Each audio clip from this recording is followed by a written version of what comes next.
para falar sobre gestão financeira das caixas escolares, principais desafios, convidamos a coordenadora da 3ª Coordenadoria de Fiscalização do Estado do Tribunal de Contas, Jaqueline Lara Somávila, desculpa.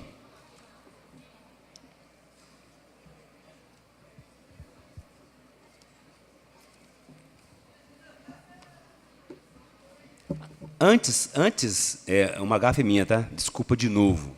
É necessário, houve um equívoco meu aqui. Ela é bacharel em Direito pela PUC Minas, tá? Jaqueline Lara é especialista em Direito Processual pela Universidade da Amazônia e pós-graduanda em Direito Administrativo pela Faculdade Internacional de Signorelli.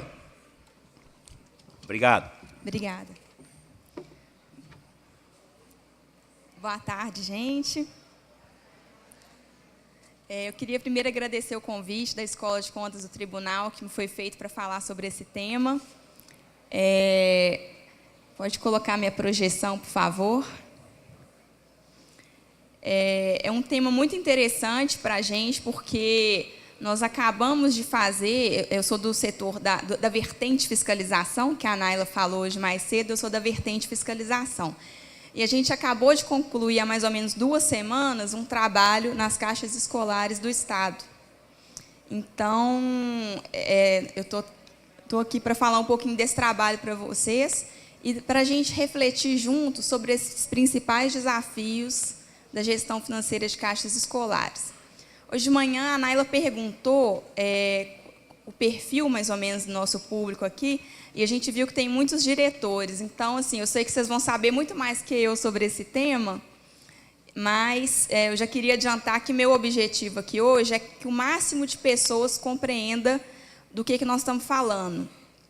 Então, eu vou me permitir, e já peço desculpa, né, para os doutores e as pessoas que conhecem muito do assunto, às vezes fazer umas associações para tornar o assunto um pouquinho mais fácil, né, de entender, que é um assunto bem técnico. Então, vou tentar fazer algumas associações para tornar ele um pouco mais compreensível. Então, para quem conhece muito do assunto, pode parecer que eu sou um pouco atécnica, mas não é isso, é de propósito mesmo, para tentar fazer a coisa ficar mais palpável. Eu queria falar um pouco, começar a minha exposição falando um pouco sobre a minha motivação para vir falar aqui para vocês. Falar sobre educação é uma coisa que me motiva tanto pessoal como profissionalmente. Pessoalmente, porque eu acredito que, como muitos de vocês, eu acho que a educação ele é um dos caminhos para mudar o mundo.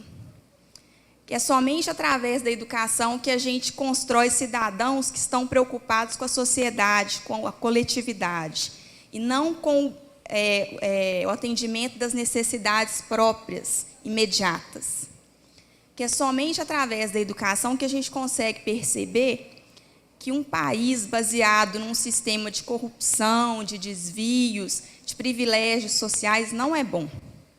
E é somente através da educação, e os diretores e os professores vão concordar comigo, que a gente consegue entender quais que são os meios que a gente tem para mudar isso.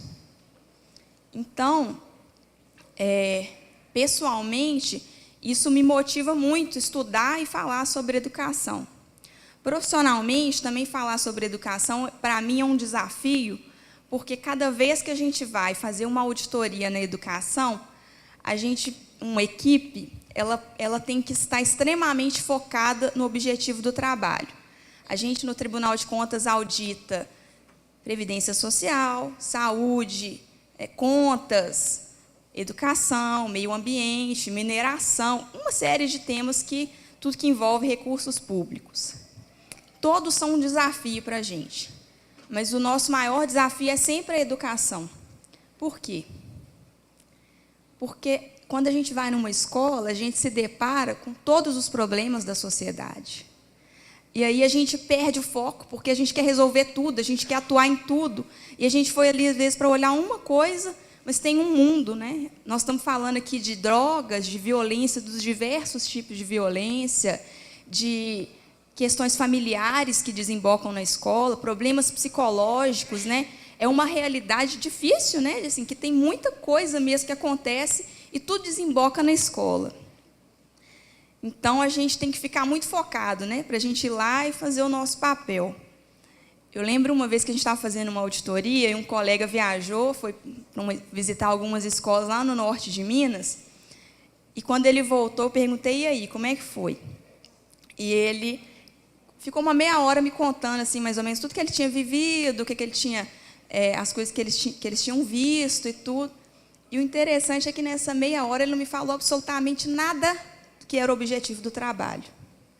É claro que ele fez o trabalho que precisava ser feito, ele foi lá, ele coletou as informações, fez as análises que precisavam ser feitas na auditoria, mas a realidade que ele viu, que ele presenciou, os relatos que ele ouviu, eles eram tão chocantes, eram coisas que mexiam tanto como, né, com o ser humano, com o cidadão, que o problema da auditoria em si ficou menor, ficou menos importante.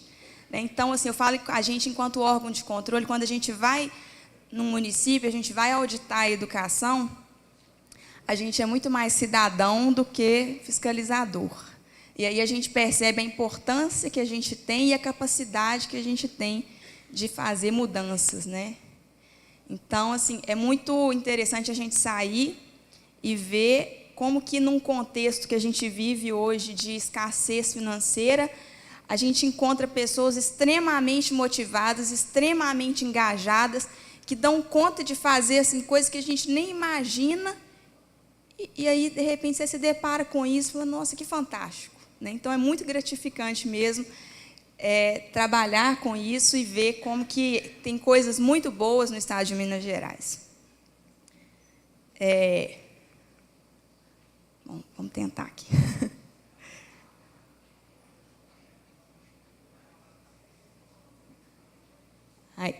Essa apresentação, eu queria dizer que ela já foi feita no ano passado, no outro encontro técnico dos TCE e os municípios, por 2 outros servidores. Primeiro, o Gustavo ele fez uma abordagem bem normativa do que são as regras que tratam da gestão de caixas escolares no Estado. Depois, num segundo momento, a Regina fez uma abordagem contábil. E aí, quando me foi feito esse convite, eu escolhi fazer uma terceira abordagem, que é baseada em estudo de casos e reflexão sobre o modelo, que foi um pouquinho do que a gente fez nessa auditoria que a gente concluiu esse ano. Então, eu vou convidar vocês a repensarem esse modelo de caixa escolar. Queria falar também que, quando eu vou falar em caixa escolar aqui, eu trabalho na área de fiscalização do Estado. Então, minha base normativa são as normas da Secretaria Estadual de Educação. Eu sei que temos aqui representantes de muitas escolas municipais e que talvez em cada município vão existir regras próprias de gestão de caixa escolar.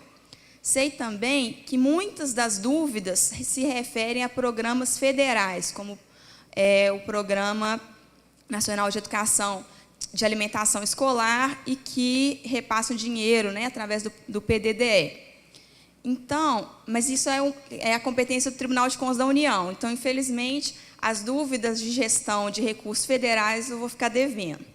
Mas eu estou à disposição, e aí, quando acabar a palestra, se alguém tiver alguma dúvida, quiser me perguntar, vou estar ali fora. Vou tentar ser breve, para também tentar passar o microfone para a turma que quer participar.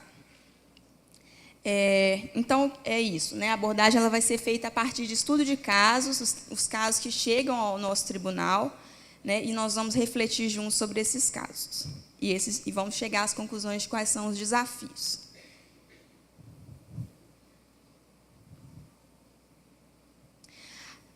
Primeiro, eu estou falando de caixas escolares sem saber se todo mundo entende exatamente do que eu estou falando. Então, no conceito, caixas escolares são associações civis com personalidade jurídica de direito privado, vinculadas às respectivas unidades de ensino. E aí, aqui é o momento que eu me permito ser menos técnica para fazer uma associação, para que todos compreendam do que nós estamos falando nesse conceito. Quando a gente fala de caixa escolar, gente, é como se cada escola tivesse uma empresa, né? Não é uma empresa, eu sei que não é, tá? Mas é como se dentro de cada escola tivesse uma empresa que recebesse recursos, e aí o diretor e a equipe dele vão gerenciar esses recursos para fazer as aquisições, né, e contratar os serviços que são necessários para manter o funcionamento daquela escola.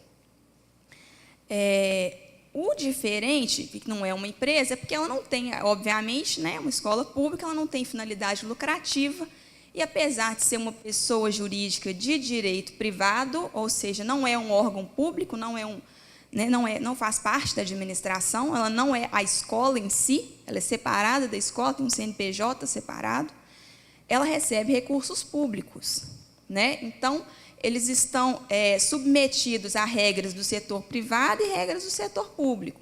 Eles vão gerenciar recursos públicos e vão ser fiscalizados por isso. E as caixas escolares também, por causa disso, estão submetidas a determinados procedimentos que são específicos do setor público, como, por exemplo, realizar licitação, né? Nós vamos falar um pouquinho sobre isso aqui.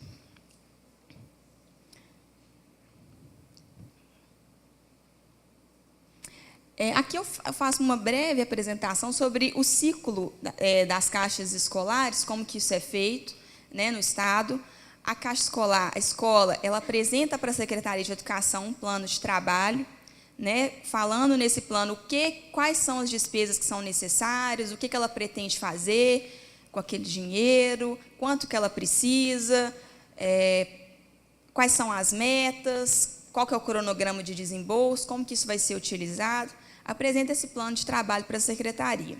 A Secretaria, então, celebra com a Caixa Escolar, o Estado, né, por meio da Secretaria de Educação, celebra com a Caixa Escolar um termo de compromisso, que é como se fosse um convênio, e nesse termo de compromisso vão ter as regras, né, para a utilização desses recursos. A Caixa Escolar abre uma conta específica para cada termo de compromisso, então, assim, ela celebra para cada objeto que ela vai utilizar o recurso, ela celebra um termo de compromisso. Então, por exemplo, uma escola quer adquirir computadores para elaborar um laboratório de informática. Então, ela vai propor um plano de trabalho, vai falar qual que é o objetivo dela, quantos computadores que ela precisa, qual que vai ser a previsão de gasto, apresenta o plano de trabalho, a secretaria avalia, dentro de todos os planos de trabalho que são apresentados, quais são as prioridades, né, e a disponibilidade que eles têm, e aprova, celebra o termo de compromisso. Então, para comprar computadores, a escola vai abrir uma conta específica e vai gerenciar os recursos por meio daquela conta específica. Ah, mas e para alimentação escolar? Merenda. Outra conta específica, outro termo de compromisso, prazo de vigência pode ser diferente, né? Ah, mas aí ele precisava comprar o gás. O gás foi uma das situações que a gente viu nessa auditoria que a gente concluiu. O recurso para merenda escolar, ele não permitia comprar o gás, ele era outra despesa. Ah, mas como é que ele vai fazer a merenda se ele não tiver o gás? É outra despesa, ele não pode gastar o recurso de merenda para comprar o gás. Então, assim, para vocês entenderem como que o sistema ele é feito. Despesa na Secretaria de Educação, de Estado de Educação. Despesa de manutenção e custeio, né? O gás, o quadro, o material escolar, material de limpeza, ele é celebrado através de um termo de compromisso, manutenção e custeio. O Estado repassa o recurso para esse objetivo específico. Merenda escolar vem de um programa do governo federal, o Estado complementa uma parcela, pelo menos em tese, e repassa o recurso para merenda escolar. Aí ele compra para merenda escolar. Na hora que eu falei pelo menos em tese, um pessoal riu, né? Vocês estão acompanhando comigo. Pode utilizar para merenda escolar. Então, é assim que funciona. Ele não pode, porque eu falei, é uma empresa, como se fosse uma empresa, mas ele segue regras do setor público. Ele não pode gastar o dinheiro de uma coisa com a outra. Então, ele realiza as despesas, depois ele vai prestar contas. A prestação de contas de caixa escolar, ela é feita para o Estado, para a Secretaria do Estado, ou para o município, né? Ele não presta contas para o Tribunal de Contas. Essas contas elas só chegam para a gente, na verdade, quando a própria secretaria que repassou o recurso já tiver apurado que houve um dano, houve uma irregularidade, houve um dano. O dano hoje, né, no Tribunal de Contas Estadual, ele é superior a 30 mil. Se ele for inferior, a gente nem avalia o processo. E aí ele entra para a gente como um processo de tomada de contas especial. São esses casos que nós vamos trabalhar eles daqui a pouquinho. Fora esses casos, a própria secretaria que apura e depois manda para o setor que é a advocacia ou procuradoria que vai cobrar os recursos. Significa que os casos menos de 30 mil, ok, não vai ser apurado? Não. Significa que o tribunal não vai julgar, mas o poder público, né, quem repassou o recurso, continua, sim, responsável por apurar e fiscalizar e acompanhar a execução desses recursos. E significa também que o Tribunal de Contas, numa ação de controle de fiscalização, pode eventualmente pegar ou que a secretaria não está acompanhando devidamente, ou que houve um desvio, que é inferior, ou que não foi apurado e tudo. Então, assim, o fato dele não chegar para o tribunal como um processo de tomada de conta especial não significa que aquilo não está sendo fiscalizado.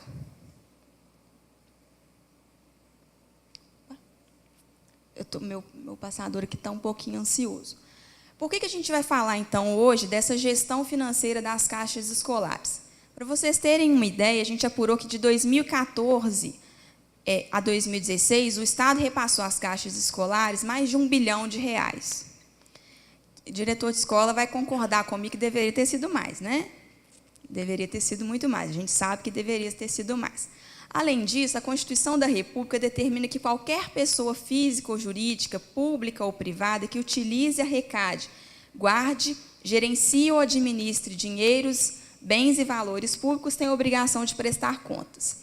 Então, quando a gente fala da obrigação de prestar contas, a gente, enquanto tribunal, significa que tem que fiscalizar, né? Então, o recurso utilizado por uma caixa escolar é, sim, um objeto de fiscalização do Tribunal de Contas. Aqui eu faço um panorama de alguns momentos em que o tribunal, né, dentre várias outras ações que foram realizadas, eu chamo a atenção de 3, que o tribunal esteve envolvido com essa gestão das caixas escolares. Em 2007, através de um processo que chama consulta, o tribunal entendeu que as caixas escolares deveriam realizar licitação. Há mais de 10 anos atrás, o tribunal entendeu que, apesar de serem personalidade jurídica de direito privado, as caixas escolares deveriam realizar a licitação. Eu espero que eu não esteja pegando nenhuma caixa escolar de surpresa aqui agora. Nossa, senhora, a gente não faz. Teve esse entendimento, ele foi confirmado depois em 2010, mas a Advocacia Geral do Estado, em 2008, emitiu um parecer entendendo que, por serem personalidade jurídica de direito privado, as caixas escolares não precisavam seguir o procedimento da Lei de Licitações, a Lei 8666 de 93. Um minutinho.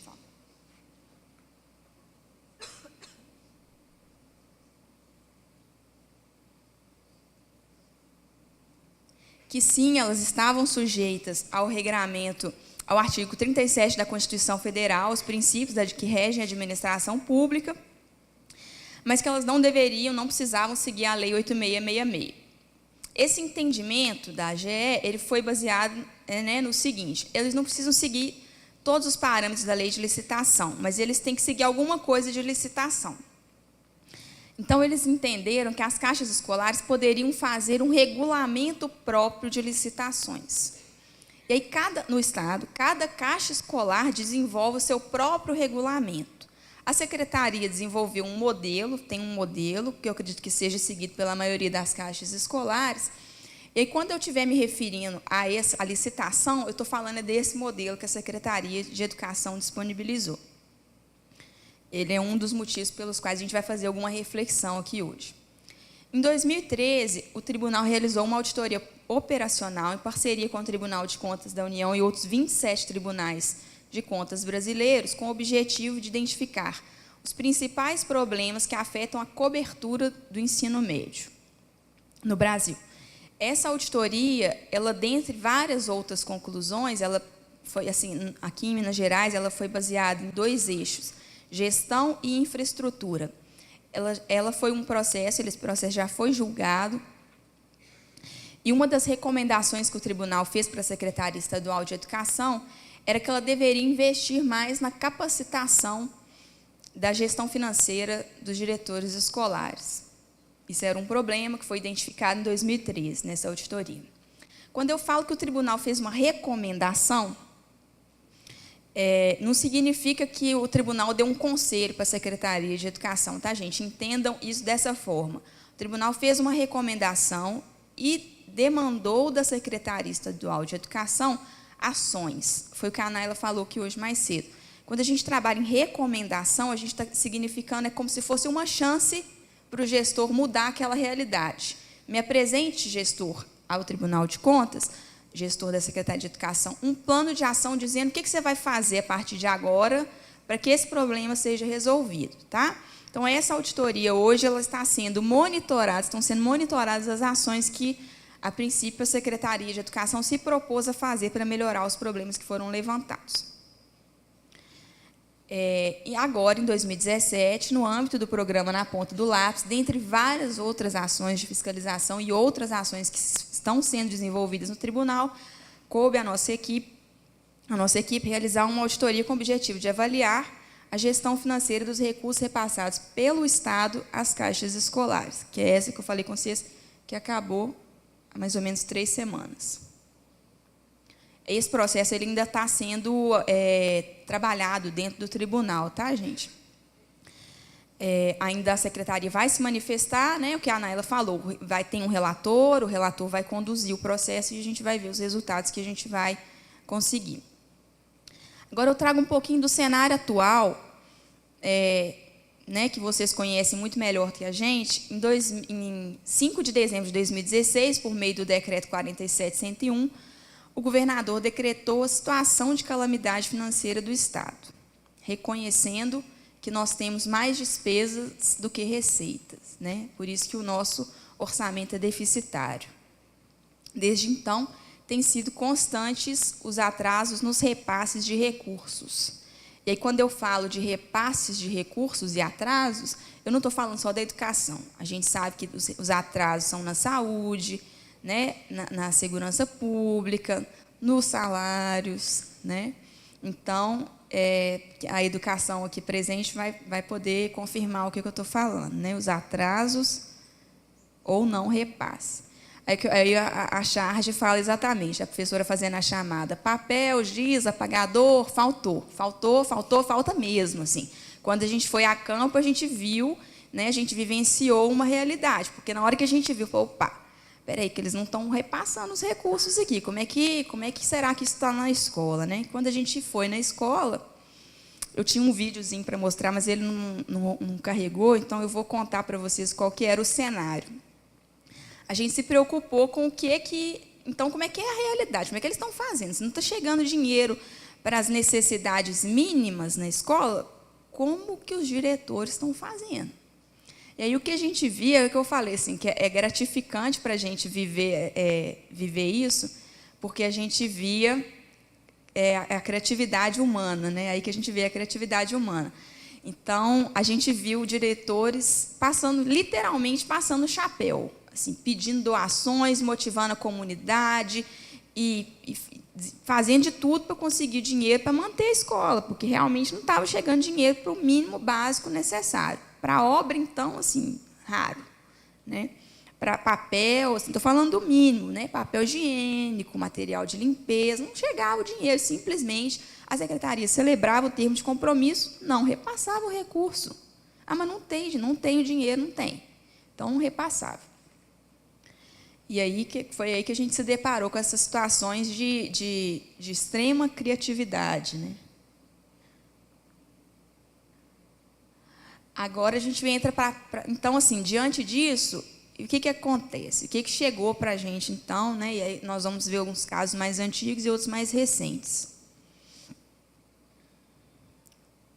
O primeiro caso é uma tomada de contas especial, o número é 851-722, que o tribunal julgou regular com ressalvas as contas de uma gestora escolar que, ao invés de aplicar os recursos do convênio na construção da cobertura de quadra poliesportiva da escola, optou por ampliar o piso da quadra e construir um muro na divisa lateral da escola. Então, o termo de compromisso que ela celebrou, né, que é como se fosse um contrato que ela celebrou com o Estado, previa que ela deveria fazer a cobertura da quadra. Aí, na hora que ela foi aplicar o recurso, ela avaliou e falou, não, mas está precisando mais de ampliar o piso da quadra e construir o muro. desviou, né? Se não era para isso, ela resolveu fazer isso. Então, o tribunal, quando foi julgar esse caso, entendeu que não ocorreu desvio de finalidade, mas sim desvio de objeto, porque o objeto previsto era a cobertura da quadra.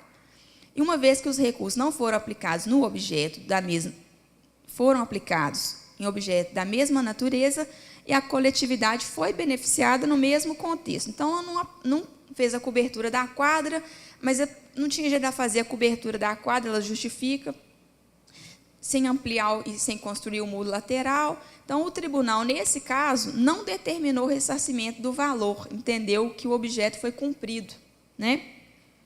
Deu sorte, porque os próximos casos nós vamos ver que não são bem assim.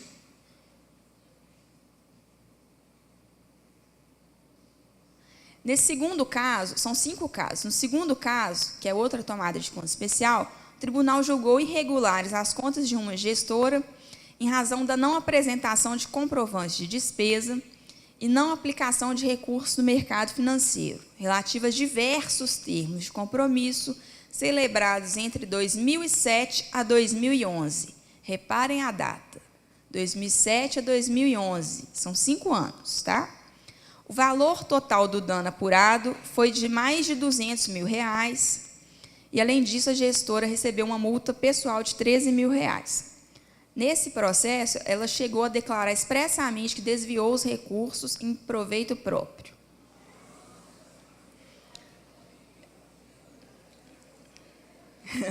Isso acontece. Não é o arroz com feijão, não, mas acontece. Reparem que, nesse caso, nós estamos falando de 5 anos em que uma gestora escolar desviou em recursos em proveito próprio. Esse caso foi julgado agora, no começo do ano passado. O resultado. Ela foi condenada a pagar, né, essa multa de R$13 mil, e esses mais de R$200 mil ela tem que pagar do bolso dela também, obviamente. Agora, eu pergunto para vocês. Ela desviou o recurso de 2007 a 2011. Há quanto tempo atrás que isso aconteceu? Ele foi julgado só em 2017. Eu não sei o que ela fez com esse dinheiro. Não sei. Se ela aplicou, se ela, sei lá, investiu, fez uma empresa, multiplicou o dinheiro. Mas vocês imaginem agora para o Estado, né, mais de 10 anos depois, recuperar esse dinheiro. Quem acha que o Estado vai conseguir recuperar esse dinheiro? Quem acha que essa diretora vai repassar esse recurso para o Estado? Vai pagar, vai ter condição de pagar, né? Então, vamos para os próximos. Terceiro caso. O tribunal julgou irregular as contas de uma presidente de caixa escolar e determinou o ressarcimento de mais de R$15 mil em razão da não aplicação financeira de recursos repassados à caixa escolar e pelo desaparecimento de bens patrimoniais. Considerou-se que houve negligência da direção da escola no acondicionamento dos itens. O interessante nesse caso é que os recursos foram repassados para a realização de obras na escola. E a secretaria considerou que o objeto foi perfeitamente cumprido. Olha que interessante esse outro caso. O objeto do termo de compromisso era realizar uma obra. A secretaria foi lá e falou, ótimo, realizou a obra, está perfeito. Só que durante a obra, alguns bens foram desaparecidos. Isso não fala no processo, mas eu imagino que foram os pedreiros que foram lá e levaram alguma coisa da obra. E, além disso, ela não aplicou os recursos. A norma determina que, enquanto o recurso ele é repassado para a conta específica até a data que ele for utilizado, ele tem que ser aplicado. Aí me perguntaram lá em BH, quando estava dando essa palestra, aplicado como? Né? No Estado, ele tem que ser, no mínimo, poupança. Cada município e o governo federal estabelecem regras próprias, mas o fato é que ele tem que estar aplicado. Ela não aplicou. Então, o que o dinheiro deveria ter rendido e não rendeu, ela vai ter que pagar do bolso dela. Ela gastou o dinheiro, gente, ela gastou o dinheiro como ele deveria ter sido gasto. Imagina a dificuldade que é para uma diretora da escola, e as diretoras vão concordar comigo, os diretores, fazer e gerenciar uma obra, né? Difícil pra caramba fazer uma obra, gerenciar recurso público. Ela só esqueceu de aplicar o recurso, ela não desviou o recurso, mas vai ter que pagar R$13 mil do bolso dela.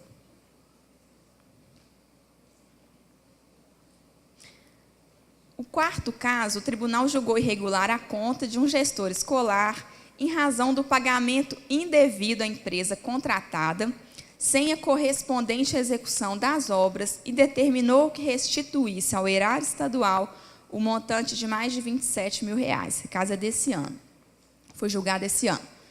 Então, olha só, o gestor, não sei o motivo, tá? De novo, fez um pagamento, às vezes ele era de boa fé, foi lá e fez o pagamento para a empresa não executou o serviço, e ele que vai ter que pagar do bolso dele.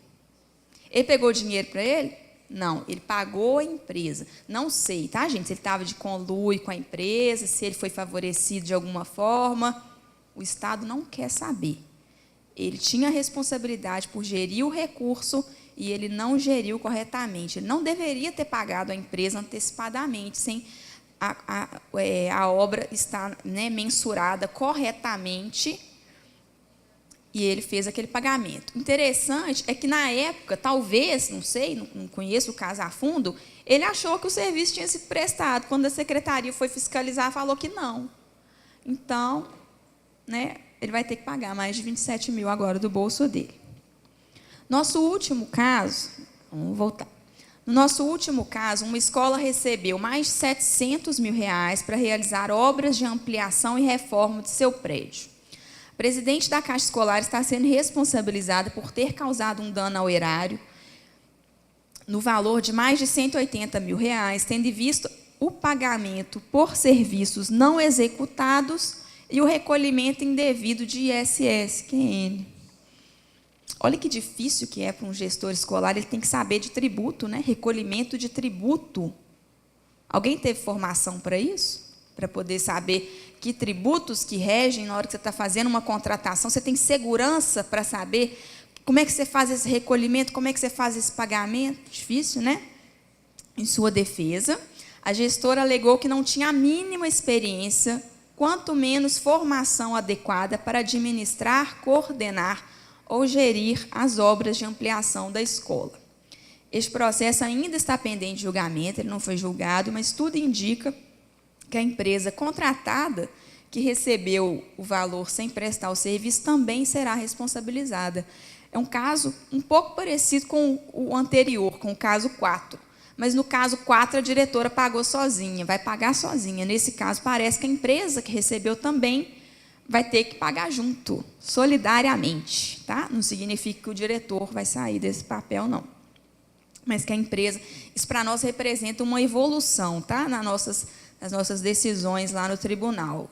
Quando o tribunal chama também, não só o gestor, mas quem se beneficiou, né? Quem se beneficiou daquele recurso, foi a empresa que foi responsável, na verdade, ela que recebeu o dinheiro e não executou o serviço. Então, devolve, né? Quem recebeu o recurso, não fez o serviço, devolve o dinheiro.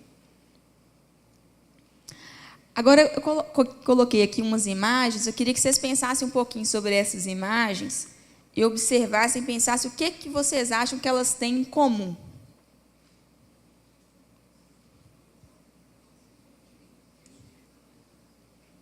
Agora, pensem, por que eu estou colocando essas imagens aqui falando de gestão escolar?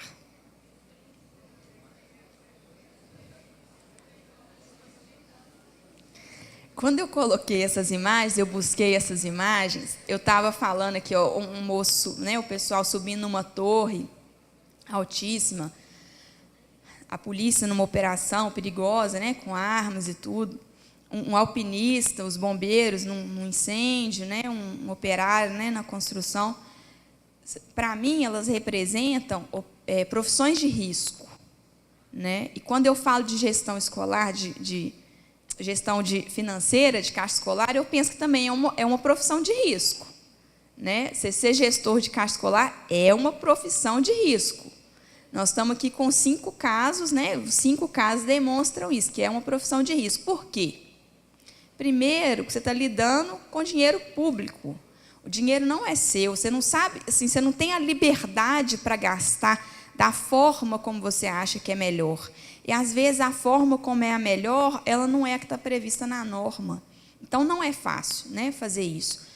Por que também é arriscado? Porque você, por mais capacitado que você seja, você não sabe tudo, e você tem um risco permanente de errar. O erro, a chance de errar é muito maior que a de acertar. E se você errar, você vai pagar com o seu bolso. E às vezes o valor é muito superior do que você vai receber durante um ano, né? Às vezes durante a própria vida. Então, o que você ganha para poder fazer essa profissão, para exercer essa profissão, ele não corresponde ao risco que ela representa. Não estou fazendo a defesa aqui dos diretores, professores, não, os que os secretários me matem. Eu não estou fazendo a defesa pela melhoria salarial, embora eu acho que seja sempre justa, mas que é um risco, né, que quem se aventura tem que assumir.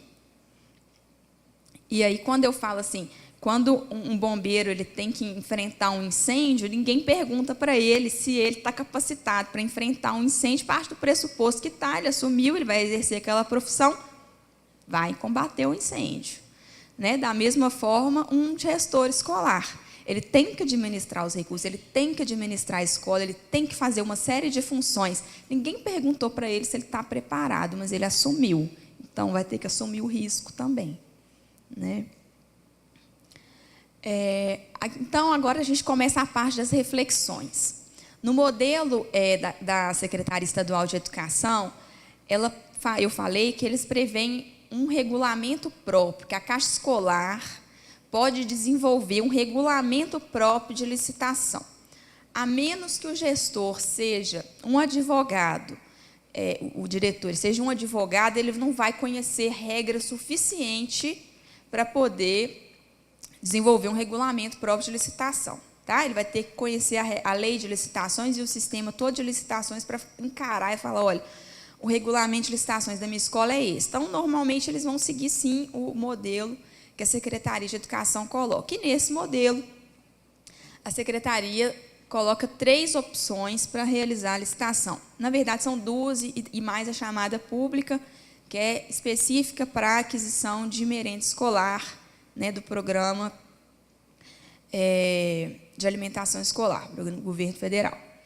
Então, nós temos aí 2 modalidades, convite e tomada de preços. O pessoal que trabalha na administração pública, que não necessariamente na escola, vai falar comigo. Qual que é a modalidade de licitação que tem sido mais utilizada hoje? Convite, tomada de preços ou pregão? Fora da escola, tá, gente? Fora da escola.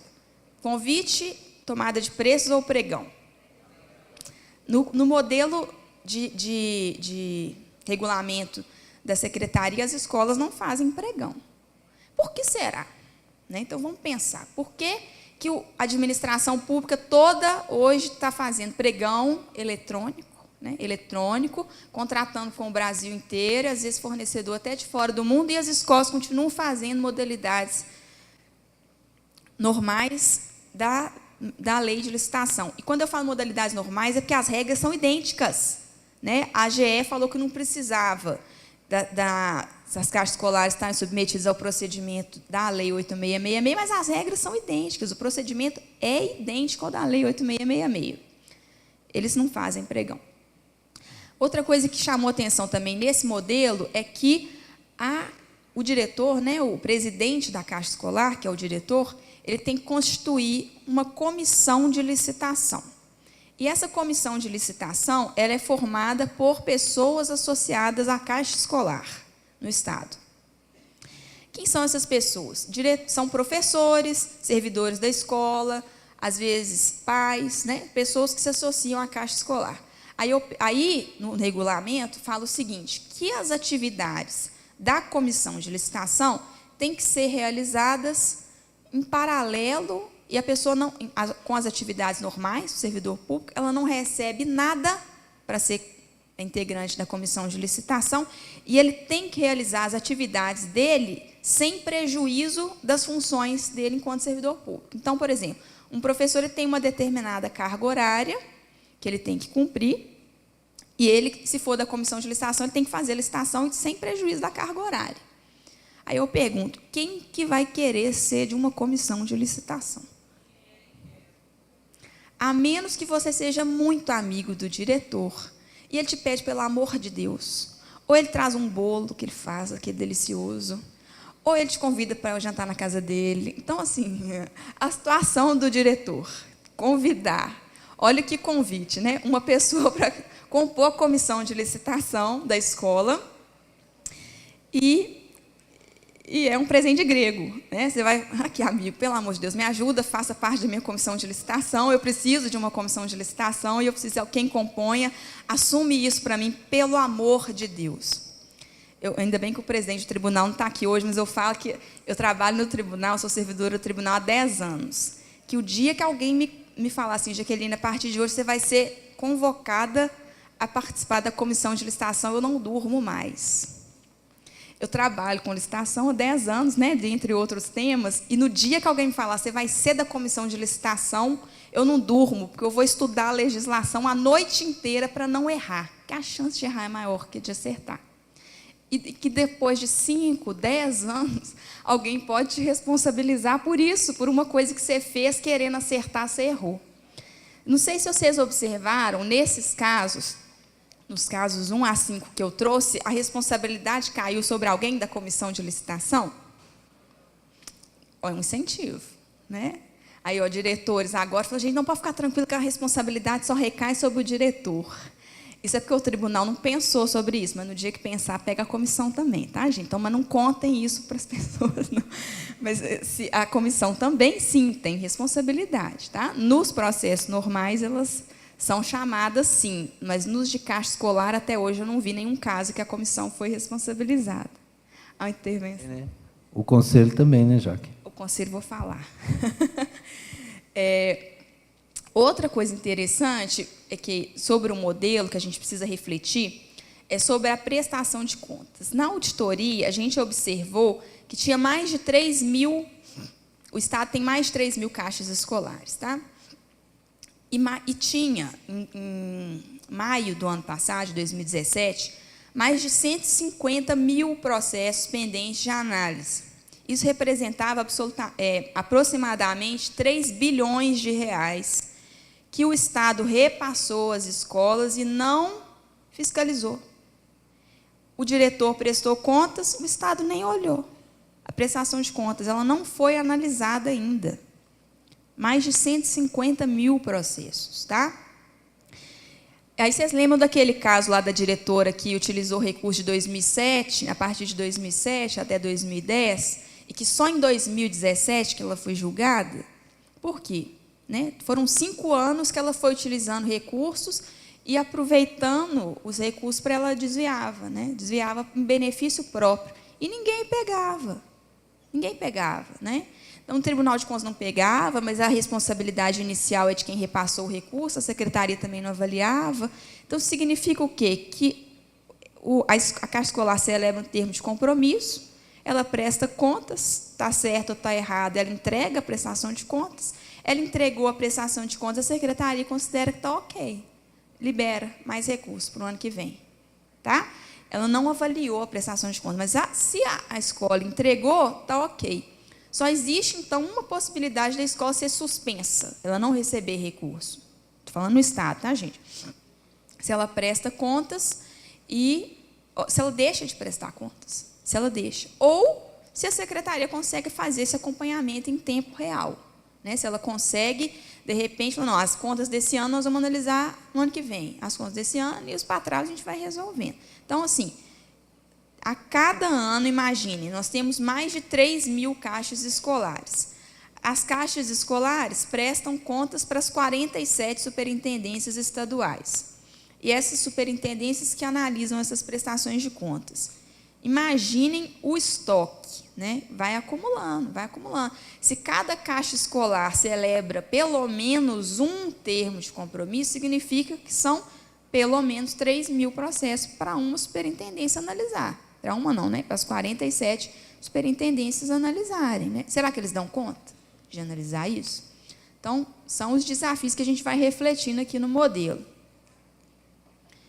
Aí vai chegar o Conselho Fiscal que o Paulo falou. A outra coisa também que eu queria destacar, nessa resolução, né, que 2245 da Secretaria de Educação, que fala sobre a gestão das caixas escolares, ela atribui competência no modelo modelo de estatuto, porque cada Caixa Escolar pode elaborar o seu próprio estatuto, mas tem esse modelo, e o modelo fala que compete ao tesoureiro elaborar as prestações de contas e assinar, juntamente com o presidente, todos os cheques, recibos e balancetes. Pergunto, nos casos que eu apresentei, vocês viram responsabilidade de algum tesoureiro? Então, será que o tesoureiro exerce mesmo alguma função assim que... Não sei. Outra coisa, Conselho Fiscal. Compete ao Conselho Fiscal aprovar ou não as prestações de contas da Caixa Escolar. O Conselho Fiscal, ele aprovou, mas se o Conselho Fiscal aprovou, significa que ele está de acordo com aquela conta. E aquele caso que a diretora desviou os recursos em benefício próprio? Cadê o Conselho Fiscal? Cadê o tesoureiro? Mas alguém tem responsabilidade nesse caso aí, né? Aí eu pergunto para os diretores aqui, cadê o Conselho Fiscal? Quem que compõe esse Conselho Fiscal? Quem quer ser síndico de condomínio? Quem que quer ser Conselho Fiscal de condomínio? Ninguém, gente. Que fria. Quem quer ser isso? Ninguém quer ser isso, não. Você não ganha nada para isso. Só responsabilidade, só chateação. Então, na prática, o Conselho Fiscal são os amigos lá que falam, assina aqui para mim, aqui, a turma rindo aí, eu estou falando mentira? Assina aqui para mim, aprova aqui para mim, né? Por favor, me ajuda, me ajuda. Aí ele assina, ele não é atuante, né? Na prática, ele não é atuante. E aí, o que nós podemos dizer sobre esse modelo? Né? Eu falo, quando a gente pensa numa auditoria, o Tribunal de Contas vai para uma auditoria, ele não está tão preocupado em punir, né, quem está fazendo alguma coisa errada, ele está preocupado em repensar as coisas. Né? Vamos repensar isso aí, gente. Está funcionando? Está legal? Para quem está executando, para quem está fiscalizando, está funcionando? Vamos repensar junto comigo. E aí eu coloco para vocês, então, já finalizando a minha apresentação, o que a gente identifica como os principais desafios do presidente da Caixa Escolar, que é administrar nesse contexto de escassez orçamentária e financeira. É tirar dinheiro de onde não tem, né? É tentar fazer assim, rebolar para conseguir que a escola tenha mínimas condições de funcionamento, como esse caso do gás que eu contei, ele é real. A escola tinha dinheiro, tinha insumos para produzir a merenda e não tinha para o gás. O diretor estava desesperado, ele não sabia como é que ele ia fazer. Vou fechar a escola, não vai ter merenda, os meninos não vão vir. Conciliar a função de diretor com a administração de recursos da Caixa Escolar. Então, a gente sabe que o diretor ele tem uma série de atribuições. Né? Desde atender os pais, gerenciar a equipe toda, né? Trabalhar na proposta pedagógica, é professor que falta porque está doente, você não pode deixar a sala sem funcionar, sem aluno, é aluno que dá problema, é droga, é violência. A gente viu isso, a gente vai a campo, a gente vê isso. Teve uma escola que o pessoal visitou, que a escola vizinha tinha acabado de fechar as portas, porque teve um assassinato na porta da escola. Né? Então, é uma realidade muito difícil de trabalhar, né? A gente sabe que é assim. Mas, e aí, além de tudo, você tem que gerenciar recursos, fazer licitação, né? É recurso que vem do governo federal, é do estadual, é do municipal, você fica louco no meio dessa história, recolhimento de impostos e tudo. E aí? Né? Coisa demais para a cabeça de uma pessoa. Mas é igual o caso do bombeiro, né? O que eu falo é o caso do bombeiro. Você vai lá enfrentar seu incêndio todos os dias e ninguém te pergunta se você está com medo de apagar o fogo. Você está lá na linha de frente, você vai fazer o trabalho que você precisa fazer. E também o desafio de gerir os recursos corretamente, porque é o que eu falei, a chance de errar é maior do que a de acertar. E os desafios da Secretaria de Educação é, nesse contexto de escassez orçamentária e financeira, ainda assim, garantir condições mínimas de funcionamento das escolas. E fiscalizar também a aplicação desses recursos e analisar as contas em tempo hábil, porque não adianta repassar o recurso, mas também, né, porque 10 anos depois ninguém consegue recuperar esse dinheiro. Até porque, se fizer em tempo hábil, a gente evita, né, os erros, como, por exemplo, esse de deixar de aplicar aplicar no mercado financeiro o recurso, olha para você ver, não imagino que foi de má fé que uma pessoa fez isso, né? Absolutamente. Então, são esses os principais desafios. Eu termino aqui falando, né, citando uma frase do Paulo Freire, que a educação não transforma o mundo, a educação muda as pessoas mudam o mundo. Então, eu queria convidá-los para fazer parte dessas pessoas que acreditam, né, na educação e que estão preocupadas em provocar essas mudanças de alguma forma. Eu faço parte desse grupo, eu acredito nisso e estou nessa equipe dos que querem, né, de alguma forma, fazer alguma diferença. Tá aí meu contato, fiquem à vontade para mandar e-mails, mandar perguntas. Vou estar ali fora depois. Muito obrigada.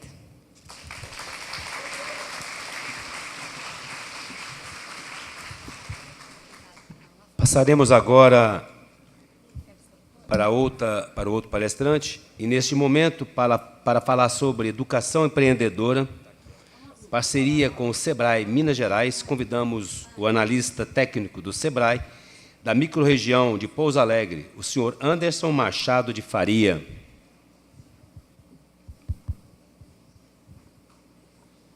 Boa tarde a todos. Bom, gente, como é que estamos aí? Tá bom. Permita-me que eu me apresente, eu sou o Anderson, né? Como foi bem dito, analista técnico do SEBRAE Minas, aqui da microrregião Pouso Alegre. Eu sou responsável aqui por gestão de projetos e articulação de ações do SEBRAE aqui na região. Hoje eu vim aqui conversar um pouquinho com vocês, um pouco do nosso trabalho que a gente desenvolve na região. A gente trabalha o micro e pequeno empresário e a gente também tem um trabalho voltado para a área de educação, que é referente ao nosso programa de educação empreendedora. Nosso programa, ele trabalha desde o ensino fundamental, ensino médio, até o ensino superior. Um pouquinho aqui de definição de educação empreendedora. Desafio, desenvolver e formar indivíduos responsáveis pelo seu próprio futuro. Indivíduos solidários, cooperativos, éticos, responsáveis e comprometidos com a sociedade. A existência de pessoas dispostas a empreender é o fator que mais explica o sucesso econômico em qualquer país. Então, quer dizer, esse trabalho nosso ele visa despertar nos professores, nos alunos, nas escolas, essa cultura empreendedora para quê?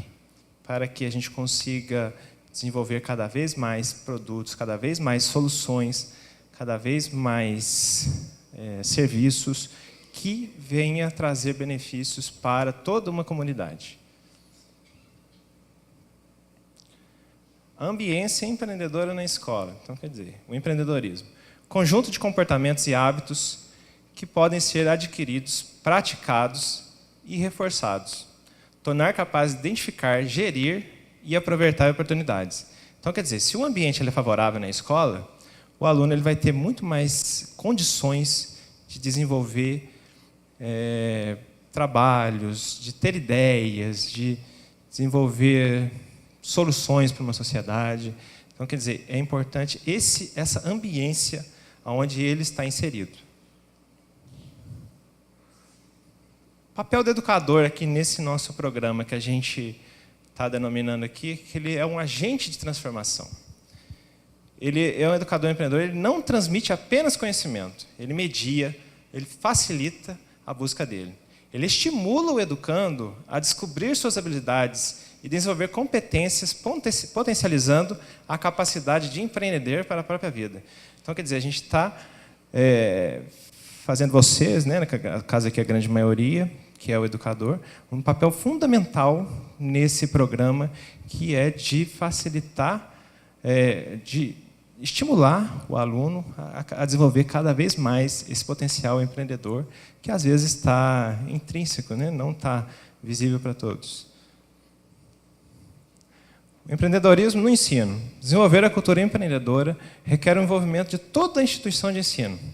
Então, quer dizer, o empreendedorismo ele é transversal aos demais conteúdos. Ele vem, a instituição tem que estar envolvida nessa questão, porque senão a gente não consegue criar um ambiente favorável para a criação de novos negócios. Atuação do SEBRAE, nesse sentido. O SEBRAE ele vem ampliar, promover e disseminar a educação empreendedora por meio da oferta de conteúdos de empreendedorismo nos currículos. E como a gente faz isso? Consolidando a cultura empreendedora nos diferentes níveis de ensino. Então, quer dizer, o papel nosso é entrar com o conhecimento até para revisar os moldes hoje de ensino, reformular algumas questões para cada vez mais modernizar o ensino e estimular essa questão, essa ambiência empreendedora no ensino. Então, o nosso programa ele tem esse trabalho, a gente sempre faz com parcerias com as escolas, com as secretarias dos municípios, no sentido de criar, de contribuir com o conhecimento para os professores, para as escolas, para os alunos. Então, como eu disse anteriormente, a gente trabalha ensino fundamental, ensino médio e ensino superior. E com relação ao ensino fundamental, a gente tem ali, trabalha com crianças de 6 a 14 anos, ele pode ser trabalhado. Ele é feito uma capacitação com os professores, esse programa nosso, que é uma capacitação de 24 horas. A gente trabalha com situações vivenciais, com as crianças mesmo. A gente pega e para pensar, não, poxa, mas a criança sim. A gente tem vários exemplos aí no estado que a gente tem esse trabalho já desenvolvido, onde os alunos, os pequenininhos, conseguem desenvolver as coisas. Na verdade, ele já começa ali de criança a entender que ele precisa fazer alguma coisa para ganhar o seu dinheiro, para poder investir, para poder comprar, para poder ir no cinema. A gente tem exemplos de crianças aqui na região que participou desse projeto que antes não podia, não tinha dinheiro nem para ir no cinema. Um trabalho ali brincando, né, a gente com questões empreendedoras envolvidas, ele conseguiu, através de um produto que ele fez, ele vendeu aquele produto e conseguiu, por exemplo, assistir um cinema. E ao shopping. Acho que já foi uma grande conquista para ele. Então, quer dizer, a gente trabalhando isso no indivíduo, quando ele está criança ainda, está no ensino fundamental, isso aí, para o futuro dele, no seu desenvolvimento, no ensino médio, quando ele estiver no ensino superior, e para o mercado de trabalho, ele já vai ter uma outra cabeça, um outro desenvolvimento. O ensino médio, então, nós temos aqui 3 cursos. Na verdade, ele visa despertar ali o aluno, o jovem, para o mercado de trabalho, despertar que ele precisa, a mesma coisa no ensino fundamental, né? Eu preciso fazer alguma coisa, eu preciso gerar renda, eu preciso fazer alguma coisa para sustentar minha família, eu preciso ter esse ambiente, essa cultura na vida, né? Para poder não só ganhar dinheiro, mas também dentro da família e tudo mais. E o ensino superior, que não vem ao caso aqui, mas a gente trabalha também o ensino superior, não só no curso de administração, por exemplo.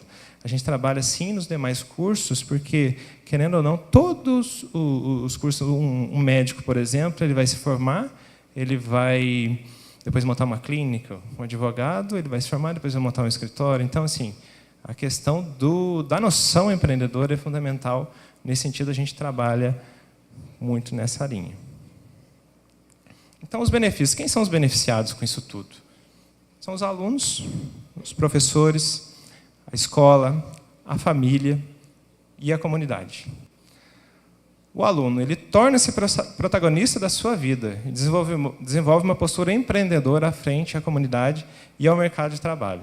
Então, quer dizer, ele tem que ter a noção que ele é o protagonista da sua vida. Ele precisa se mover, ele precisa gerar renda, ele precisa fazer alguma coisa. Isso aí, o programa ajuda a estimular o aluno nesse sentido. O professor, qual que é o benefício para o professor? Ele qualifica-se profissionalmente, entra em contato com técnicas e ferramentas de aprendizagem inovadoras, estimulando seu crescimento como agente social. Esse é o grande benefício aí para o professor, que é o grande indutor daquele aluno nesse sentido de implementar a cultura empreendedora. A escola. O benefício para a escola estimula a interação entre alunos, professores, pais e comunidade. Qualifica professores e funcionários e se torna a escola referência na formação dos. A família. ela possibilita que o próprio aluno transmita práticas empreendedoras aprendidas à família, apresentando alternativas, inclusive para a geração de renda. Então, quer dizer, o apoio da família ele é fundamental nesse sentido também. A gente tem exemplos aí de trabalhos já realizados, de pais, no estímulo da família, de trazer isso para dentro de casa. Vamos fazer o controle aqui das nossas despesas, vamos ver o que a gente pode fazer para gerar uma renda, para economizar numa coisa, economizar num consumo, numa coisa nesse sentido. Então, a criança ela já vai criando essa cultura, e o apoio da família ela é fundamental nesse sentido. E a comunidade? O que a comunidade ganha com isso?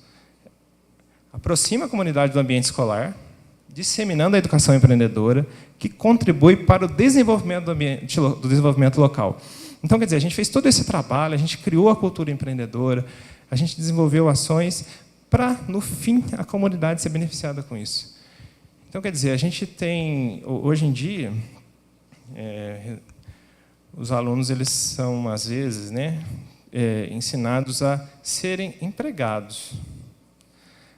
Às vezes, eu acredito que ainda falta alguma questão desse despertar o empreendedorismo no aluno no seu ensino, para ele ver que ele tem possibilidades, ele pode gerar renda, ele pode ter ideias inovadoras. A gente sabe hoje que o mundo, assim, a gente teve uma ideia inovadora hoje, daqui a 1, 2 meses ela não é inovadora mais.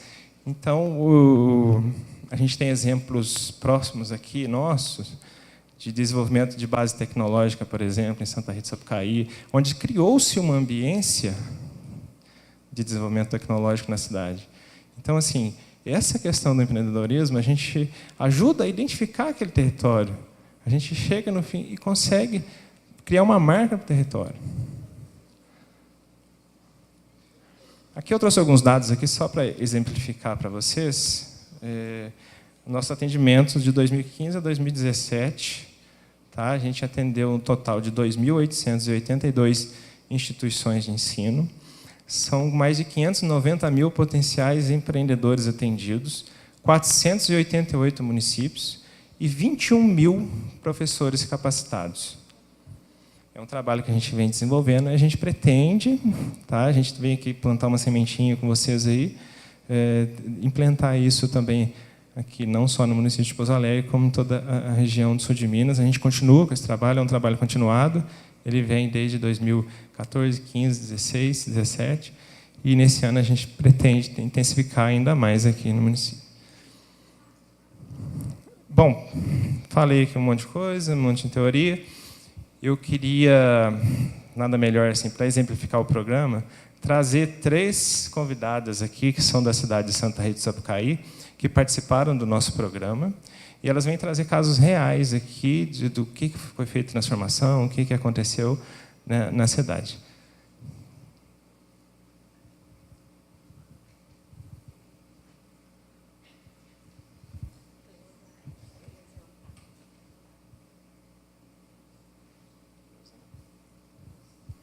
Passar a palavra aqui para a Cleusa. Oi, gente. Nós vamos ser breve, porque eu sei que vocês estão cansadinhos, né? Meu nome é Cleusa e eu trabalho na Secretaria Municipal de Educação, na parte de projetos pedagógicos. Eu sou diretora de projetos pedagógicos. E nós temos uma parceria com o SEBRAE desde 2014. E a gente realiza um trabalho de capacitação, né, que eu vou mostrar daqui a pouco para vocês, como que tem sido a nossa parceria com o SEBRAE. Como a nossa missão na escola é formar, né, alunos criativos, né, que possam atuar na sociedade, e nosso ensino, então, também tem que ser criativo e voltado para o desenvolver do aluno na parte de inovação, de criatividade, de desenvolvimento. E esse é o trabalho que nós estamos realizando em Santa Rita, em parceria com o SEBRAE. Eu vou mostrar uns slides. Quem vai passando para mim? Ah, tá. Então, lá, nossa parceria com o SEBRAE, vem a Secretaria da Educação, a escola e a comunidade, todos envolvidos, né? Porque a gente sendo capacitado pelo SEBRAE, né, o pessoal da secretaria, melhora na escola e a criança leva também para a sociedade, que depois as meninas vão mostrar o fruto disso nas escolas de Santa Rita.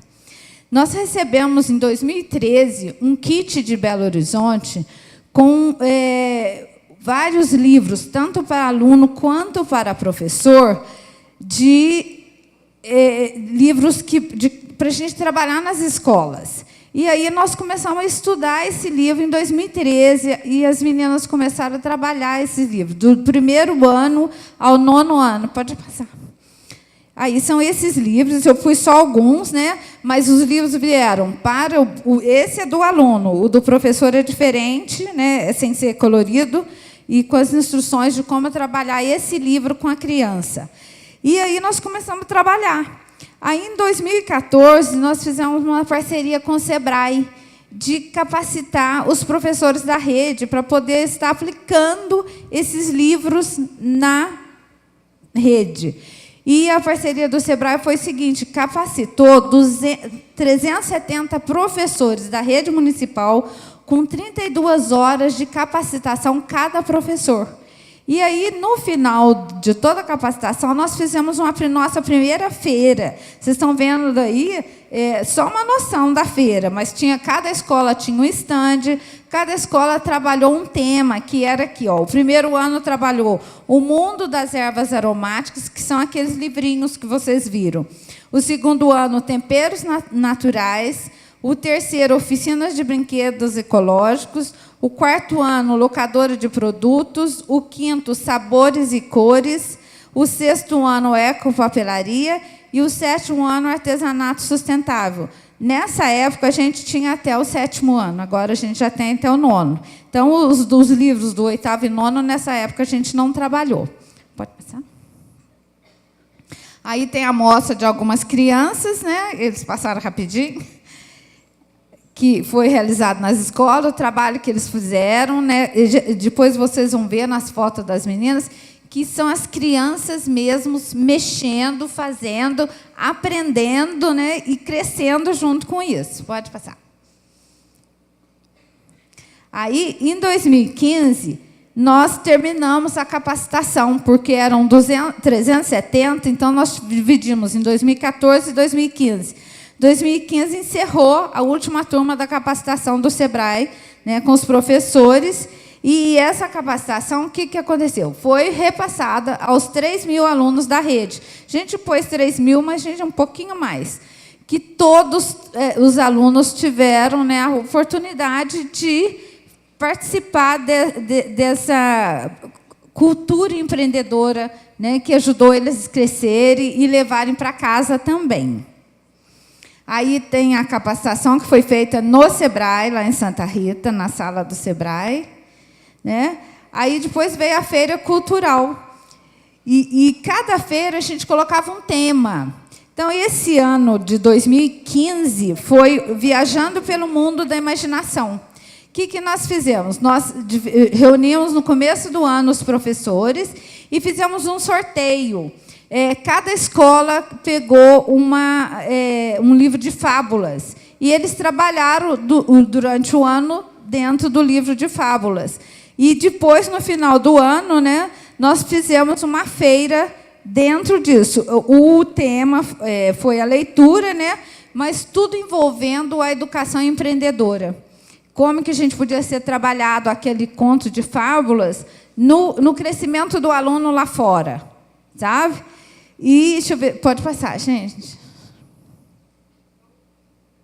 Aí, foi nosso primeiro convite. Bons empreendedores começam na escola. Aí tem a secretaria, né, convidando o pessoal para ir visitar a nossa feira.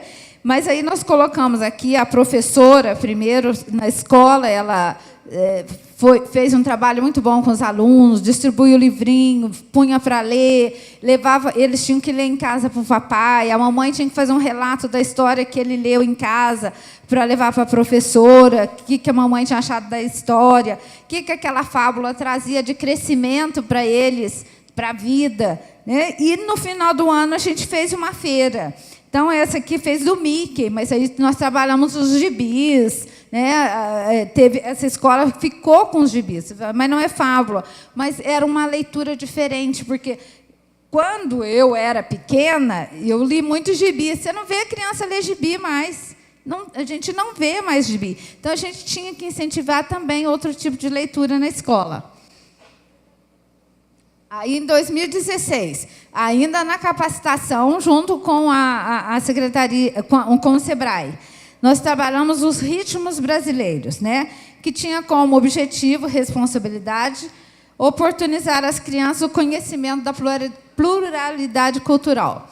E o que nós fizemos? Também, no início do ano, a gente reúne a turma, faz um sorteio, cada um pega uma região, e a gente vai conhecer o que essa região tem de empreendedor. E aí fazemos um trabalho durante todo o ano dentro dessa região que foi sorteada, e, no final do ano, também a gente faz uma feira com esse tema. Pode passar. E o projeto desse ano, né, tinha como foco o comportamento empreendedor. Aí foi trabalhado, a gente tem um ginásio em Santa Rita e a gente vai lá e faz a feira. Aí tem muita participação de pais. Quando são muito pequenos, os pais vão ajudar a escola a construir o material, ajudar. Aqui nessa escola mesmo, vocês vão ver os pais brincando, que eles estavam trabalhando as brincadeiras também desse estado que eles fizeram. E aqui essa escola ficou com ritmos de pagodes. E depois eles apresentam uma dança também, né, lá no Teatro do Inatel, dentro desse tema também. Pode passar. E, em 2017, foi o tema que as professoras mais gostaram dentro do empreendedorismo. O SEBRAE, né, proporcionou para os professores um curso de didáticas vivenciais com jogos. Então, esse eu achei também um curso que que você podia notar o maior crescimento do professor, porque eles fizeram muitos jogos e foram desenvolvidos isso na escola. E o que nós vimos esses jogos na escola? As crianças, a disciplina da escola mudou com a participação deles na criação dos jogos, porque eles tinham que confeccionar os jogos. Então, a disciplina foi muito boa para a disciplina, esse projeto dos didáticas vivenciais. E aí, nós também tivemos um insight, né, de trabalhar com eles o mundo encantado da TV. Porque a gente estava vendo que eles estavam assistindo muito programas assim, não indicados também para a idade, ou assim, muito negatividade. E a gente começou a trabalhar o mundo encantado da TV para que eles pudessem mudar a visão de programação, de televisão e tudo. E o que aconteceu? Chegou no final do ano, nós juntamos os jogos com o mundo encantado da TV. Então, eles fizeram os jogos, cada um saiu sorteado também com um programa de televisão. E aí eles fizeram os jogos voltados com o tema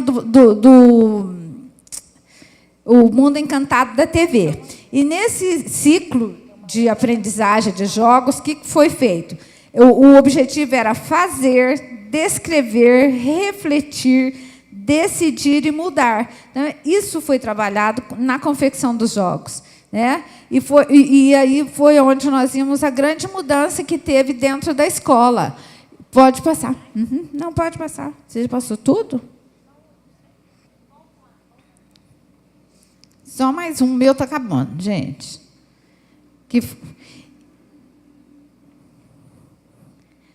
Aí nós tivemos esse evento, tem mais um pedacinho, viu? E teve a feira e teve a dança também, que as meninas vão mostrar daqui a pouco. E esse ano nós estamos trabalhando, o tema é não, estou na outra folha. O tema esse ano é a Copa de Valores. E por que Copa de Valores? Porque nós temos a Copa agora. E o que está dentro da base, né, nacional, que nós estamos estudando, está todo mundo estudando aí, que nós temos que trabalhar o lado socioemocional. E aí nós colocamos os valores para serem trabalhados na escola. Então, nós vamos trabalhar nesse projeto os pessoais, os valores sociais e os valores profissionais, que, né, autoestima, honestidade, respeito, dignidade, diálogo, adaptabilidade, honestidade, tudo também voltado com a cultura empreendedora que nós temos na escola, que é uma parceria muito boa que nós temos com o SEBRAE, que está sempre nos apoiando, sempre nos ajudando e ajudando o professor a crescer com as capacitações que eles dão. Obrigada.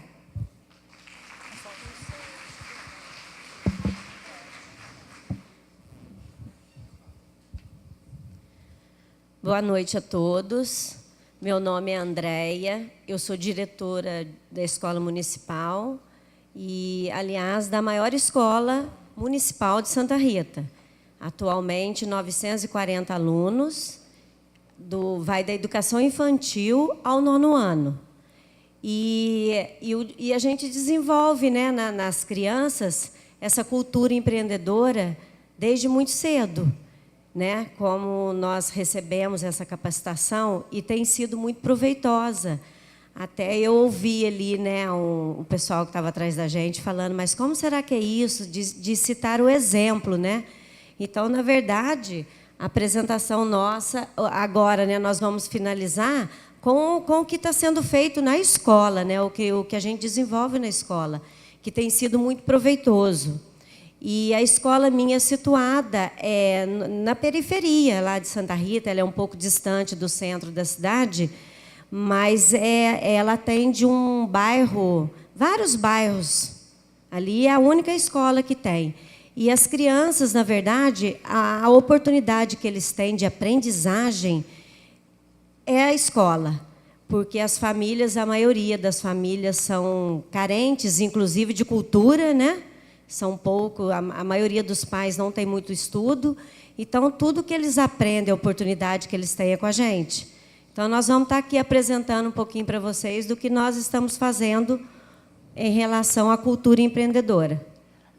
Boa tarde, meu nome é Fabiane, minha realidade também de escola é como a da Andréia, minha turma lá é até o 5º ano, e também uma realidade bem carente das crianças, mas eu acho que o que ficou bastante de toda a burocracia que a gente escutou aqui nesse dia inteiro foi a gente ver que uma criança de engraxate, né, virar um diretor, né, eu acho que a gente tem que acreditar. Eu acho que se você está aqui passando o dia inteiro para ouvir tanta burocracia, porque você acredita no seu aluno. Né? Então, a gente aproveitou, a gente está tendo essa oportunidade de aproveitar o que o SEBRAE está nos passando. Né? E essas feiras têm levado as crianças realmente a descobrir bastante coisa. Nessa primeira feira que a gente estava apresentando aqui as fotos, tem como colocar o slide aí? O trabalho foi com aqueles livrinhos, e aí as crianças, por exemplo, né, trabalharam lá no Mundo da Imaginação, por exemplo, em 2014, foram a campo ver como que fazia o quibe, porque o nosso tema era o Aladim, por exemplo, e aí quiseram lá na feira, na exposição de trabalhos, vender os quibes. Então, com dinheirinho arrecadado, quero ir numa sorveteria, quero ir num cinema, as oportunidades que muitas vezes eles não têm, eles próprios criaram através do desafio que a professora levava para eles em sala de aula. No caso lá da José Ribeiro, foi o tema do Mickey, né? Mickey. E foi bastante válido, porque foi uma oportunidade única, né? Porque de aprendizado, porque eles estudaram a história, né? Vieram lá com a linha do tempo, a professora trabalhou com eles, colocou filme quando ainda não tinha, né? Quando surgiu lá os filmes, que era tudo mudo, não tinha o som, era só a imagem. Eles ficaram encantados. Então, uma oportunidade bastante valiosa para as crianças.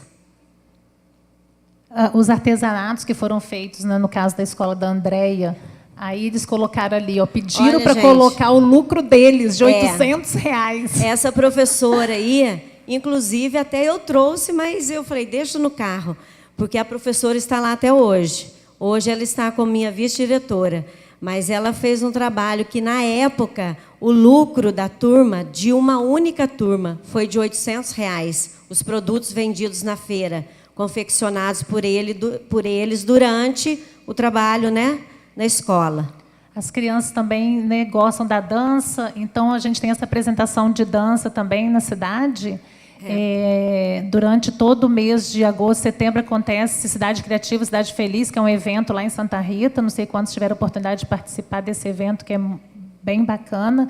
E as crianças, então, apresentam danças. Muitas querem ser dançarinas, né? E, então, tudo isso desenvolvendo na criança, né, esse desejo de ir além daquilo que a realidade deles proporciona a eles. Aí são as apresentações. 2017, que foi as estratégias didáticas vivenciais, a gente trabalhou com a questão dos jogos, né? E aí, no caso lá do Joaquim Inácio, da minha escola, o tema foi sobre família, o Sítio do Pica-Pau Amarelo, dentro do Mundo Encantado da TV, e a Grande Família. Então, as crianças levavam os jogos para casa, né? E os pais mandavam um relato do que era. Então, assim, os pais, o relato era assim: a gente corre dinheiro e a gente perde a família, porque o momento que eu tive de brincar com meus filhos, isso nunca aconteceu. Crianças que eu tenho lá até 10 anos de idade, né? Então, também a cultura empreendedora, levar isso para dentro de casa, é mostrar aos pais que a realidade pode ser mudada em todos os sentidos, né? Tanto na questão financeira, né, que já foi falado pelo Luiz, a família mesmo sentar e discutir esse assunto, como também na vivência, né, familiar. E aí, o ano passado, né, porque termina praticamente a culminância do projeto com a apresentação das danças, né, que acontece lá no Inatel. E foi simplesmente fantástico o ano passado. Foi assim, de um aprendizado tremendo, porque nós resgatamos, por exemplo, o programa do Chacrinha. Então, essas crianças que estão com a gente agora, né, eles não tiveram a oportunidade de assistir o Chacrinha, de ver aquele negócio do troféu abacaxi, aquela coiseira toda lá. E aí, comigo, né, eu fiz a apresentação do programa do Chacrinha, do Silvio Santos e do Faustão. Então, mas foi de muito aprendizado. Eles simplesmente adoraram. Então, vale a pena, viu? Foi muito bom. E esse ano nós estamos aí já dando continuidade nesse projeto, né, sobre a Copa dos Valores, que eu também tenho certeza que vai ser um sucesso. É isso, gente. Ô, gente, a feira nossa desse ano é dia 14 de julho, das 8 ao meio-dia, no Ginásio do Alcidão, em Santa Rita. O Ginásio do Alcidão é perto da rodoviária. Quem tiver vontade de ir lá conhecer o nosso trabalho, pode comparecer, tá? Obrigada.